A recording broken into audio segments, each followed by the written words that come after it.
Friends, நான் உங்கள் GS family. பார்த்தீங்கன்னா பிரண்டையை வச்சு நான் ஊறுகாய் செய்ய போகிறேன். இதில் துவையல் செய்வாங்க, அதுக்கப்புறம் பார்த்தீங்கன்னா பொடி செய்வாங்க சாப்பாடில் போட்டு சாப்பிட்றதுக்கு. இந்த ஊறுகாய் வந்து டிஃபனுக்கும் யூஸ் பண்ணலாம், சாப்பாடுலேயும் போட்டு சாப்பிட்லாம். ரொம்ப ஹெல்த்தியானதுங்க, மூட்டு வலிக்கெலாம் ரொம்பவும் நல்லது. ஹார்ட்டு சம்மந்தமான தொந்தரவுக்குமே இது ரொம்பவுமே நல்லது செய்யும். ஹார்ட்டு சம்மந்தமாக இருக்கிறவங்க இல்லை ஒரு தொந்தரவு இருக்கிறவங்க ஊறுகாய் எடுக்க வேண்டாம், பொடியை எடுத்துக்கோங்க. இது வந்து குழந்தைங்களுக்கு கொஞ்சம் சாப்பிட பழக்கி விட தான் நம்ம தொக்கு மாதிரி செஞ்சு அதை சாப்பாடில் போட்டு பிணைஞ்சு கொடுக்கும்போது ரொம்ப நல்லா இருக்கும், அவங்களுக்கு டேஸ்ட்டும் பிடிச்சிருங்க. பார்த்திங்கன்னா இப்போ நான் இது நார் எடுத்துருக்கிறேன், அப்படியும் ஒரு சிலது வருங்க. இது மிக்சியில் ஓட்டும்போது கொஞ்சம் அடிபட்டுரும். இந்த நார் எடுத்துகிட்டு தான் செய்யணும். இங்கே பாருங்கள் எவ்வளோ வேஸ்ட்டாக இருக்குன்ட்டு. இது எல்லாமே நார் இந்த இதிலேருந்து எடுத்ததுங்க. பாருங்கள், இது ஃபுல்லாக எடுத்தது. நம்மளுக்கு இது கொஞ்சமாக தான் வரும். இந்த நாரெலாம் எடுத்ததுக்கப்புறம் நார் எடுக்காமல் செய்யக்கூடாது, நம்மளுக்கு அரிப்புத்தன்மை வருங்க. இந்த சேனக்கிழங்குலாம் சாப்பிடும்போது எப்படி இருக்குமோ அந்த மாதிரி வரும்.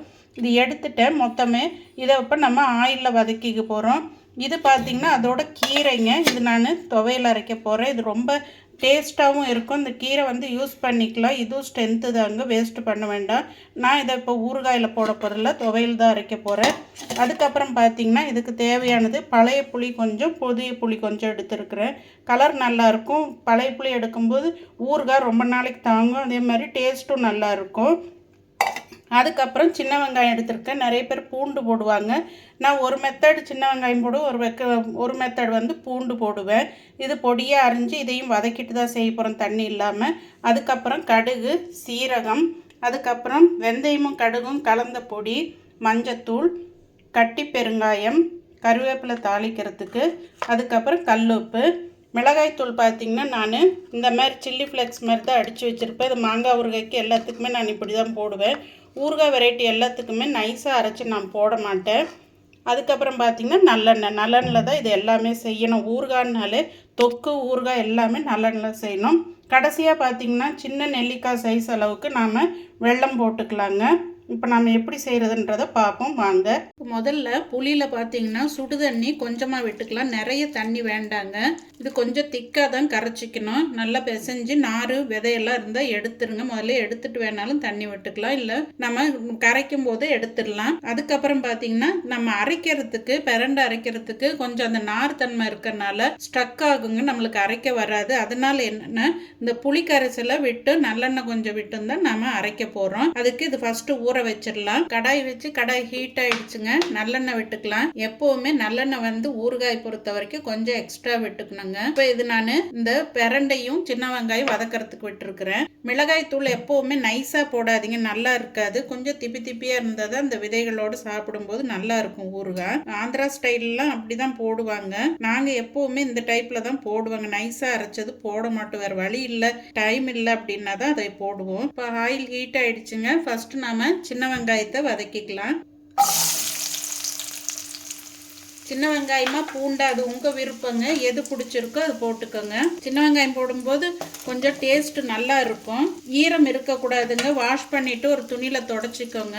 பொறுமையாக தான் செய்யணும், இது ரொம்ப அவசரப்பட்டு செஞ்சால் கெட்டுடுங்க. கொஞ்சம் பக்குவமாக மெதுவாக இதெல்லாம் வதக்கிட்டு நாம் செய்யலாங்க. எல்லாமே வந்து வதக்கி தான் செய்ய போகிறோம். இப்போ இந்த சின்ன வெங்காயம் நல்லா கலர் மாறட்டுங்க, அது வரைக்கும் பொறுமையாக வறுத்துக்கலாம். இந்த மாதிரி புளிக்குழம்பு வத்த குழம்பு போடுற மாதிரி இந்த லேயராக இந்த குறுக்க கட் பண்ணிக்கோங்க.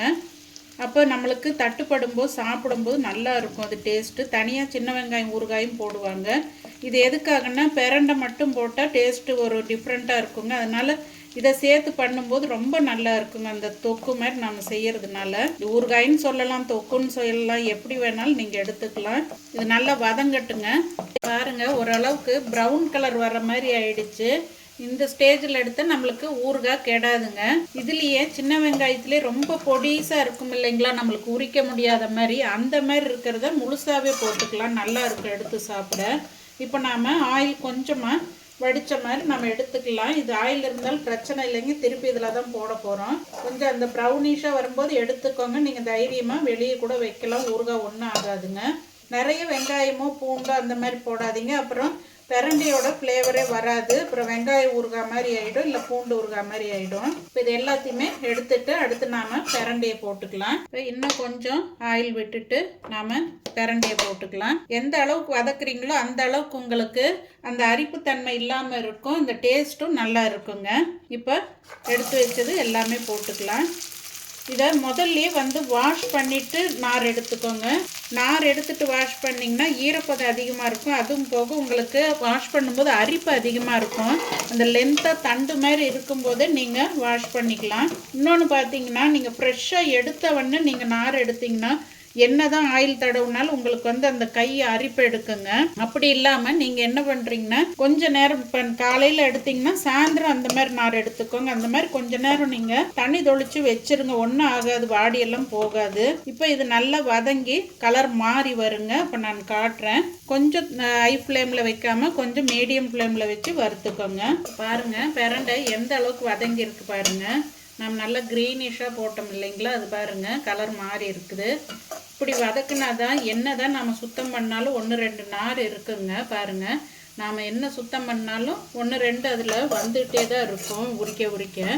இப்போ இதில் பார்த்திங்கன்னா நம்ம இந்த மாதிரி வதக்கும் போது அதோட தொந்தரவு நம்மளுக்கு ஒன்றும் பண்ணாதுங்க. அதுக்குன்னு எடுக்காமல் பண்ணிடக்கூடாதுங்க, முடிஞ்ச வரைக்கும் எடுத்துடணும். இப்போ நாம் இதை எடுத்துடலாங்க.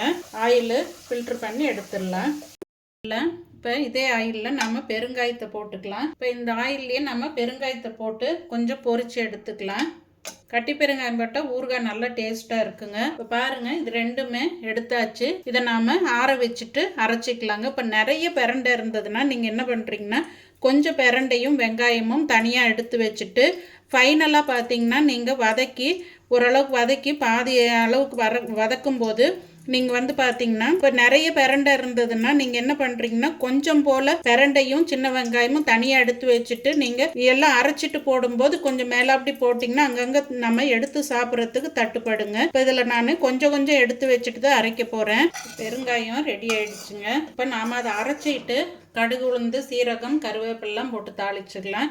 எப்போவுமே நாங்கள் ஊறுகாய் போடும்போது கருவேப்பிலை ஒரு இன்காச்சும் போடாமல் இருக்க மாட்டோங்க, அது ரொம்ப டேஸ்ட்டு நல்லா இருக்கும். புளி பாருங்க, இந்த பேஸ்ட்டை நல்லா கெட்டியாக நான் கரைச்சி எடுத்துருக்கிறேன். இது பார்த்தீங்கன்னா வடிச்சுக்கிட்டு நம்ம மிக்சியில் அரைக்கும் போது இதை கொஞ்சம் ஊற்றி அரைக்க போகிறோம். எவ்வளோ நம்மளுக்கு புளிப்பு சுவை தேவையோ அந்த அளவுக்கு விட போகிறோம். மெயினாக பார்த்தீங்கன்னா உங்களுக்கே தெரியும், ஊறுகாய்க்கு வெந்தயம், கடுகு, பெருங்காயம், நல்லெண்ணெய், இந்த புளி கரைசல் ரொம்ப முக்கியம். கல்லுப்பு இதெல்லாம் வந்து கெட்டு போகாமல் பாதுகாக்கும். உங்களுக்கு எல்லா ஊறுகாயும் இந்த மெத்தட்லேயே போட்டுக்கோங்க. அவ்வளோ சீக்கிரம் கெடாதுங்க, நம்ம கெமிக்கல் எதுவும் சேராதனால. வினிகர்லாம் ஊற்றுறது இல்லை இல்லைங்களா, அதனால தான் புளி சேர்க்கறது. பாருங்க, ஆறிடுச்சு. நாம மிக்சி ஜாரில் போட்டு அரைச்சிக்கலாம். ரொம்ப பெரிய ஜாரில் போட்டு அரைக்க கூடாதுங்க, அந்த நார் அங்கங்கே அப்படி நின்றுடும். அதனால மீடியமான இதில் போட்டு உங்களுடைய குவான்டிட்டிக்கு தகுந்த மாதிரி போட்டுக்கோங்க. நான் கொஞ்சமாக இருக்கிறதுனால பிரண்டை கொஞ்சமாக தான் எடுத்து வைக்க போகிறேங்க இந்த வதக்கும் போது போடுறதுக்கு. அதுக்கப்புறம் வெங்காயங்க, ரெண்டுமே கொஞ்சம் எடுத்து வச்சுருக்கிறேன். இதே நிறைய இருக்கும்போது உங்களுக்கு அந்த வெங்காயம் தட்டுப்படும் போது நல்லா இருக்கும். அரைச்சி செஞ்சாலும் டேஸ்ட்டு நல்லா இருக்கும். ப்ளைனாக ஒரு நைஸாக இருந்தால் நல்லா இருக்காதுங்க. இப்போ நம்ம இதை அரைச்சிட்டு வந்துடுவோம். அதுக்கு முன்னாடி நாம் இந்த புளியை வந்து ஃபஸ்ட்டு கொஞ்சமாக அளவு விடலாம். அதுக்கப்புறம் பத்தலைன்னா நாம் கடாயில் தாளித்ததுக்கப்புறம் கூட விட்டுக்கலாம். இது அரைப்படுறதுக்கோசரம் தான். ஏற்கனவே இது ஆயிலில் வதக்கினால அந்த ஆயிலும் இருக்குதுங்க. இந்த மாதிரி வடிச்சுக்கிட்டோம்னா இந்த திப்பிகள், விதைகள் வந்து நம்மளுக்கு அச்சு மாதிரி தான் கொடுக்குறாங்க. அதனால் அந்த விதைகள்லாம் ரொம்ப நைஸாக இந்த ஓடெல்லாம் இருக்கும். அதனால தான் நாம் இப்படி பண்ணிட்டாக்கா நம்மளுக்கு அந்த டஸ்டெல்லாம் இதில் போகாதுங்க. பாருங்கள், உங்களுக்கு தெரியுதுங்களா, இந்த ஓடெல்லாம் இருக்குது பாருங்கள் இங்கே. அதனால தான் இந்த மாதிரி வடிச்சுக்கிறது. இப்போ நாம் அரைச்சிக்கிட்டு பத்தலைன்னா புளி ஊற்றி அரைச்சிட்டு காட்டுறேங்க நான். பாருங்கள், அரைச்சாச்சு. ரொம்ப நைஸாகவும் அரைப்படாதுங்க. ஆனால் இது சின்ன ஜாரில் போட்டதுனால நல்லா நைஸாகிடுச்சு. ஓரளவுக்கு தொக்கு பதத்துக்கு அரைச்சிக்கோங்க, நல்லா இருக்கும் அது. இப்போ நாம் வதக்கி விட்டுட்டு கடுகு, சீரகம்லாம் தாளிச்சிட்டு இதை போட்டுக்கலாங்க. இப்போ ஆயில் ஹீட் ஆகிடுச்சு, நம்ம கடுகு போட்டுக்கலாம். கடுகு ஏற்கனவே நம்ம அரைச்சி போடுறதுனால சும்மா அளவாக போட்டுக்கிட்டால் போதும். உளுந்து, கடலை பருப்பெல்லாம் உங்கள் விருப்பம், அது தொக்கு மாதிரி டைப்பாக இருந்தால் போடலாம். இது வந்து ஊறுகாய்ன்றதுனால அதெல்லாம் நம்ம போடலை. கட்டி பெருங்காயம் இடித்து வச்சுருக்குறேங்க, அதை போட்டுக்கலாம். சீரகம் போட்டுட்டு தண்ணி எப்போவும் அரைக்கிறதுக்கு விடக்கூடாதுங்க. அதே மாதிரி நீங்கள் புளி தண்ணிக்கு அதிகமாக தண்ணி விடுறதோ இல்லை தொக்கு மிக்ஸி ஜாரை கழுவி விடுறதோ அந்த மாதிரி எதுவும் பண்ணாதீங்க. முடிஞ்ச வரைக்கும் ஸ்பூன்லேயே கையில் எடுத்து போட்டுக்கோங்க. தண்ணி விட்டு அலசி ஊற்றிடாதீங்க. இப்போ சீரகம் 1 டீஸ்பூன் அளவு போட்டுக்கிறேன். இப்போ கருவேப்பிலை ஈரம் இல்லாமல் போட்டுக்கலாங்க. பெருங்காயத்தூள் இடித்து வச்சது போட்டுக்கலாம். ஒரு 1/4 டீஸ்பூன் வருங்க சின்ன ஸ்பூனில். இப்போ இந்த ஸ்டேஜில் நம்ம அரைச்சி வச்ச விழுதை போட்டுக்கலாம்.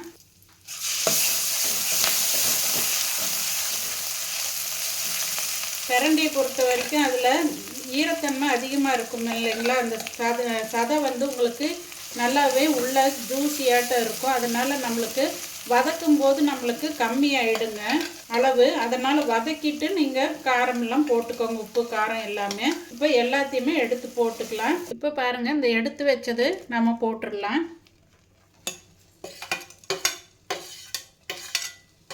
நார் எடுக்கிறது ஒன்று தான் கொஞ்சம் கஷ்டமான வேலைங்க. நிறைய பேருக்கு அலர்ஜின்ட்டு இது யூஸ் பண்ணவே மாட்டாங்க. ஆயில் தடவிட்டு எடுத்தோன்னா ஓரளவுக்கு நம்மளுக்கு இந்த அரிப்புத்தன்மை இருக்காது. நாங்கள்லாம் கொஞ்சம் ஆற போட்டு தான் எடுப்போம். அப்போ பார்த்தீங்கன்னா அரிப்புத்தன்மை பெருசாக இருக்காதுங்க. பச்சையாக ஃப்ரெஷ்ஷாக எடுத்த உடனே நம்ம நார் எடுக்கும்போது தான் என்ன தான் ஆயில் தடவுனாலும் நம்மளுக்கு அரிப்பு எடுக்கும். பார்த்தீங்கன்னா 2 ஸ்பூன் அளவுக்கு நான் மிளகாய்த்தூள் போடுறேங்க. அதுக்கப்புறம் உப்பு பார்த்தீங்கன்னா ஒரு 2 ஸ்பூன் அளவுக்கு போடுறேன். அதுக்கப்புறம் மஞ்சத்தூளுங்க ஒரு 1/4 டீஸ்பூன் அளவுக்கு போட்டுக்கோங்க. நம்மளுக்கு கெட்டு போகாமல் இருக்குங்க. அதுக்கடுத்து பார்த்தீங்கன்னா நம்மளுக்கு கடுகு வெந்தய பொடிங்க. இது ஒரு ஸ்பூன் அளவுக்கு போட்டுக்கோங்க. ஃபைனலாக தான் நம்ம நாட்டு சர்க்கரையும் இல்லை வெல்லமோ போட போகிறோம். இப்போ இது எல்லாம் இந்த காரம் உப்பு எல்லாம் கலந்து நம்மளுக்கு எண்ணெய் பிரிஞ்சு வரும். டேஸ்ட்டு பார்த்துட்டு பத்தலைன்னா நீங்கள் உப்போ காரமோ சேர்த்துக்கலாம். பாதி கொதி வரும்போதே உங்களுக்கு அந்த டேஸ்ட் பக்குவம் தெரிஞ்சிடும். பாருங்கள், எவ்வளோ நார் எடுத்தாலும் அதில் வந்து அந்த நார் தன்மைன்றது கொஞ்சம் கொஞ்சம் தெரியுது. அதனால தான் நம்ம புளி ஊற்றுறது. இது நல்லா வதங்கி வரட்டுங்க. இப்போ பாருங்கள், சைடில் இந்த ஆயிலெலாம் பிரித்து வந்துடுச்சு. ஊறுகாய் ரெடி ஆகிடுச்சுங்க. நம்மளுக்கு இது மாதக்கணக்குலேயும் நல்லா இருக்குங்க. டேஸ்ட்டு அப்படியே கெடாமல் இருக்கும். இப்போ ஃபைனலாக வெல்லம் பொடிச்சு வச்சதை ஒரு 1/4 டீஸ்பூன் அளவுக்கு போடுறேன். ஏன்னா இது வந்து நம்மளுக்கு அளவு கம்மியாக இருக்கிறதுனால நான் கம்மியாக போடுறேங்க. இந்த காரல் இருந்தாலும் நம்மளுக்கு அது ரெடி ஆகிடுங்க. நல்லா பாருங்கள், கடாயில் ஒட்டாமல் இப்படி சுருண்டு வருது பாருங்கள். இதுதான் பக்குவம். ரெண்டாவது பார்த்திங்கன்னா இது பசி இல்லாமல் இருக்கிற குழந்தைங்களுக்கு கொடுத்தா பசியை நல்லா தூண்டுங்க. இது துவையில் அரைச்சி கொடுத்திங்கன்னா டக்குன்னு எஃபெக்ட் காட்டும். நம்ம ஊறுகான்றனால புளி இந்த மிளகாய்த்தூள் இதெல்லாம் அதிகமாக போடுறோம் இல்லைங்களா. இது விருப்பம் இருக்கிறவங்க இந்த மாதிரி சாப்பிடுங்க. அப்படி இல்லாதவங்க துவையில் அரைச்சி சாப்பிட்டுக்கோங்க. சூப்பராக இருக்குங்க டேஸ்ட். இது வாசனை நல்லா இருக்குதுங்க. அந்த சின்ன வெங்காயம் அங்கங்கே போட்டதுனால இதே மெத்தடில் நீங்கள் பூண்டு போட்டும் செஞ்சுக்கலாம். இப்போ இது ரெடி ஆகிடுச்சுங்க. நம்மளுக்கு நீங்கள் இந்த மாதிரி எடுத்து வைக்கும்போது மேலாப்படி கொஞ்சம் நல்லெண்ணெய் ஊற்றி பாட்டிலில் ஸ்டோர் பண்ணிக்கோங்க. நான் இப்போ இந்த அளவு கம்மியாக இருக்கிறனால இந்த பாட்டிலில் தான் ஸ்டோர் பண்ண போகிறேன். வெளியவே வச்சுக்கலாங்க. இன்னொன்று பார்த்தீங்கன்னா இது ரொம்ப வேர்க்க அந்த ஈரத்தன்மையோடு மூடாதீங்க. எப்பவும் ஊறுகாய்க்கு நம்ம வீட்டில் ரெடி பண்ணுற ஊறுகாய் எப்படி மெயின்டைன் பண்ணுவோமோ அந்த மாதிரி பண்ணிட்டா போதுங்க. சுட சுட சாப்பாடுக்கு ஆம்லெட் வச்சு சாப்பிட்டோன்னா சூப்பராக இருக்கும். இல்லை உருளைக்கிழங்கு வறுவல் அந்த மாதிரி நல்லா இருக்கும். நீங்களும் ட்ரை பண்ணி பாருங்கள். இந்த மாதிரி நீங்கள் என்ன மெத்தடில் போடுவீங்கிறத சொல்லுங்கள். ஓகே ஃப்ரெண்ட்ஸ், இது இப்போ ஆறட்டும். நம்ம பாட்டிலில் ஸ்டோர் பண்ணி வச்சுக்கலாம். பாருங்கள், ஆறுனதுக்கப்புறம் நான் கிளாஸ் பாட்டிலில் தான் ஸ்டோர் பண்ணியிருக்கிறேன். செம்ம டேஸ்ட்டுங்க சாப்பாடில் போட்டு சாப்பிட்டா. இங்கே பாருங்கள், அங்கங்கே ஒரு பீஸ் வருது பாருங்கள். இது மேலே ஆயில் மிதங்குற மாதிரி பார்த்துக்கோங்க.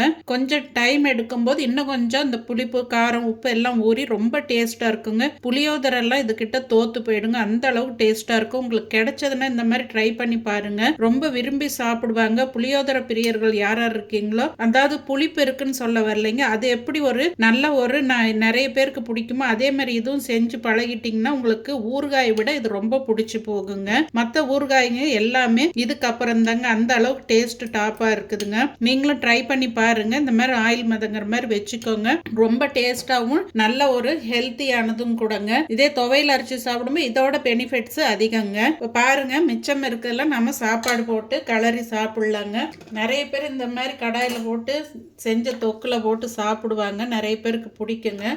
சுட சுட சாதம் போட்டு இந்த மாதிரி கலரி சாப்பிடும்போது அவ்வளோ ஒரு சுவையாக இருக்குங்க. நம்மளாம் சின்ன பிள்ளைங்களா இருக்கும்போது அம்மாக்கள் செஞ்சால் இப்படி தான் எனக்கு உனக்குன்ட்டு எல்லாம் சண்டை போட்டுக்குவோம்.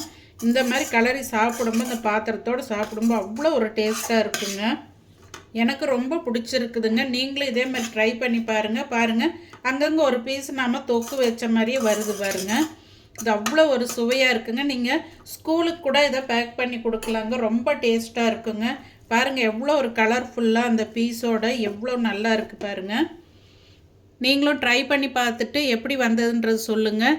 வாசனையே நல்லா இருக்குதுங்க. நீங்கள் நம்ப மாட்டீங்க, செஞ்சு பாருங்கள். கிடைச்சா செஞ்சு பாருங்கள். எங்களுக்கு வீட்டிலே இருக்கிறதுனால, எங்களுக்கு கிராமன்றதுனால ஈஸியாகவே எங்களுக்கு வெளியிலையும் கிடைக்கும், வீட்லேயும் நாங்கள் அதை வச்சுருக்கிறதுனால எங்களுக்கு எப்போ வேணுமோ அப்போ எடுத்து செஞ்சுக்குவோம். சரி, இது உங்களுக்கு ஒரு வீடியோவை போட்டு விடலாம்.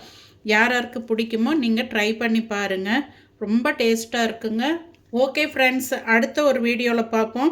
சப்ஸ்கிரைப் பண்ணாதவங்க சப்ஸ்கிரைப் பண்ணுங்கள், லைக் பண்ணுங்கள், ஷேர் பண்ணுங்கள். என்னோடய வீடியோஸ் பிடிச்சிருக்கான்ட்டு கமெண்ட் பாக்ஸில் கமெண்ட் பண்ணுங்கள்.